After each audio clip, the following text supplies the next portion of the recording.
সন্ধ্যার নাস্তায় আজকে ঝটপট বাচ্চাদের এবং বাসার সবাইকে এই পিঠা বানিয়ে খাওয়ালাম। আসসালামু আলাইকুম সবাইকে, কেমন আছেন সবাই?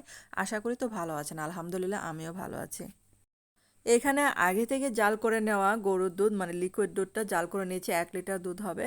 আর হাফ কাপ দিলাম চালের গুঁড়া, আর এটা কিন্তু ঠান্ডা করে নিয়েছিলাম। তো সবগুলো উপকরণ ঠান্ডা অবস্থায় আমি মিক্সড করে নিয়েছি, না হলে আবার দলা পেকে যেতে পারে। তো এটা যখন সম্পূর্ণ মিশিয়ে নেব, তারপর আমি চুলার জালটা অন করে নেব। আর আমার চ্যানেলে যদি আপনারা নতুন হয়ে থাকেন, চ্যানেলটাকে সাবস্ক্রাইব করে পাশে থাকার অনুরোধ রইল। সাথে যে একটা বেল আইকনটা আছে সেটা ক্লিক করে রেখে দেবেন, তাহলে আমার প্রতিদিনের ভিডিওর নোটিফিকেশন চলে যাবে আপনাদের কাছে। আর এখানে কিন্তু মানে চালের গুঁড়ার বদলে আপনারা সুজিও নিতে পারেন। আর এখানে যে 2-3টা এলাচ দিয়ে দিলাম। আর চুলা থেকে কিন্তু একদমই সরা যাবে না, একদম অনবরত নাড়তে হবে এটা।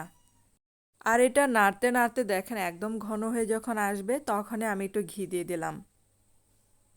আর এটা কিন্তু আমি আরেকটু মানে শুকিয়ে নেব, কারণ হচ্ছে এটা যখন এই যে প্যানের থেকে গা ছেড়ে ছেড়ে আসবে, তখন এটা নামিয়ে ফেলবো আমি।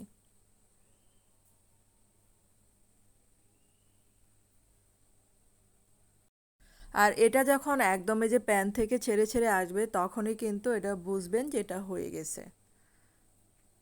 আর এটা কিন্তু এখন চুলা থেকে নামিয়ে ফেলছি। এখন এই যে বাইরের অংশটুকু তৈরি করার জন্য এখানে 1.5 কাপ ময়দা নিয়েছি। আপনারা চাইলে আটাও নিতে পারেন। আর এখন এই যে অল্প পরিমাণে লবণ দিলাম, কারণ ভিতরে যেহেতু মানে একটু লবণ দিয়েছি। তারপরে যে তেল দিয়ে এখন এই যে শুকনো উপকরণগুলো হাতে মাখিয়ে নিচ্ছি। তারপরে যে নর্মাল পানি একটু একটু করে দিয়ে এখন এই যে আটার মতো করে একটা খামির তৈরি করে নিচ্ছি। আর হাতে একটু তেল মাখিয়ে নিলাম।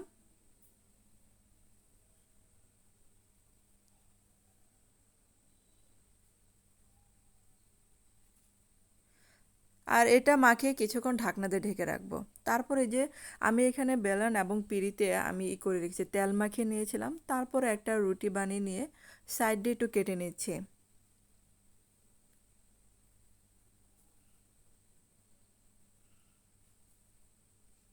আর আপনারা আপনাদের পছন্দ মতো ছোট বড় করে ডিজাইন বা যে যে কোনো ডিজাইন করে নিতে পারেন। তারপরে যে ভিতরে পোরটা নিচ্ছে। আর পোরটা একটু অল্প অল্প করে নিতে হবে, না হলে কিন্তু আবার মানে লাগানোটা সমস্যা হয়ে যায়। আর সাইডে একটু পানি আমি দিয়ে দিলাম, যাতে সহজে এটা লেগে যায়। আর আপনারা এটা দেখে বুঝতে পারবেন যে এটা আমি কিভাবে বানাচ্ছি। আর দুই সাইডে একটু লং দিয়ে আটকে দিচ্ছি।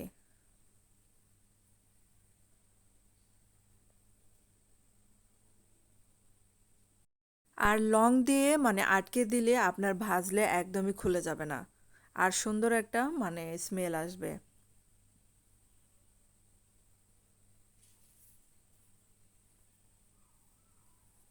তো সবগুলোই এরকম করে আমি বানিয়ে নিয়েছিলাম।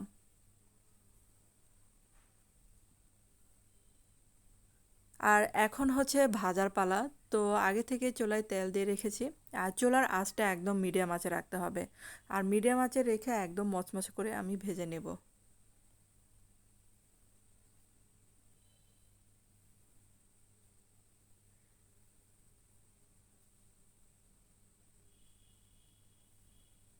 তো চুলার আঁচটা মিডিয়াম আঁচে রেখে আমি যে উল্টে পাল্টে নিচ্ছে, দেখেন দু একটা একদম ফুলে টইটম্বর হয়ে গেছিল।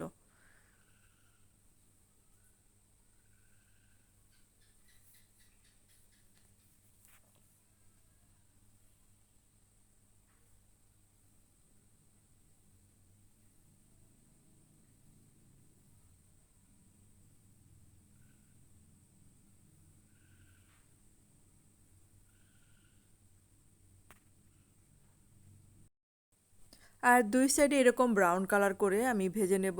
আর আপনারা চাইলে কিন্তু এটা ভাজার পরে চিনি শিরা দিতে পারেন। তো আমি কিন্তু চিনি শিরাটা মানে পছন্দ করি না। আর এজন্য পুরের ভিতরে একটু মিষ্টি দিয়েছিলাম। আর আপনারা যদি চিনি শিরাতে দিতে চান, তাহলে ভিতরে পুরের মধ্যে একটু মিষ্টির পরিমাণটা একটু কমিয়ে দিতে পারেন। আর যেগুলো এই যে ভাজা হয়ে গেছে সেগুলো তুলে আবার নতুন করে ভেজে নিচ্ছি।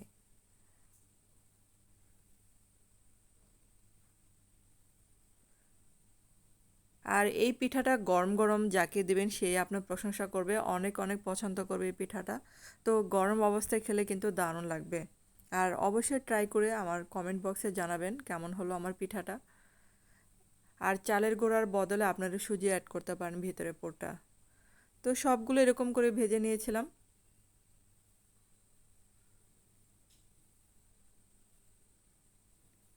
যখন এই যে বাসায় পিঠা খেতে মন চাইবে, আবার অনেক সময় অনেক উপকরণ থাকে না, আর ঘরে এগুলো থাকে এই উপকরণগুলো, তো সহজেই বানিয়ে নিতে পারেন এই পিঠাগুলো।